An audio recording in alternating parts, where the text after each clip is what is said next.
बिस्मिल्लाहिर्रहमानिर्रहीम। एक भाई ने सवाल किया है, क्या औरतों को भी एहतराम होता है? तो मेरे प्यारे भाई, औरतें भी इस मसाले में मर्दों की मिसल हैं। यानी जिस तरह मर्दों को एहतराम हो जाता है, इसी तरह औरतों को भी एहतराम हो जाता है। हदीस का मफ़हूम है जिसको इमाम बुखारी ने रिवायत किया और इमाम मुस्लिम ने भी रिवायत किया है। हज़रत उम्मुल मोमिनीन उम्मे सलमा रज़ी अल्लाह तआला अन्हा रिवायत करती हैं कि बीबी उम्मे सुलैम रज़ी अल्लाह तआला अन्हा ने आका हुज़ूर नबी अकरम सल्लल्लाहु अलैहि वसल्लम की बारगाह में अर्ज़ की, या रसूल अल्लाह सल्लल्लाहु अलैहि वसल्लम, अल्लाह जल्ल मजदहू हक़ बयान फरमाने से हया नहीं फरमाता। इरशाद फरमाइए, क्या जब औरत को एहतलाम हो जाए क्या उस पर गुस्ल है?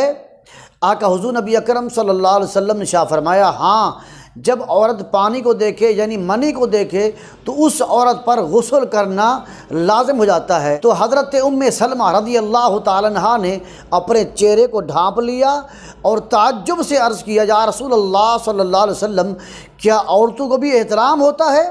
आका हुज़ूर नबी अकरम सल्लल्लाहु अलैहि वसल्लम शाह फरमाया, हाँ, औरतें भी मर्दों की मिसल हैं।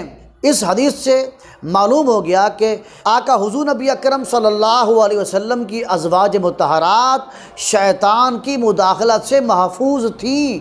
अल्लाह ने उनको शैतान की मुदाखलत से महफूज रखा।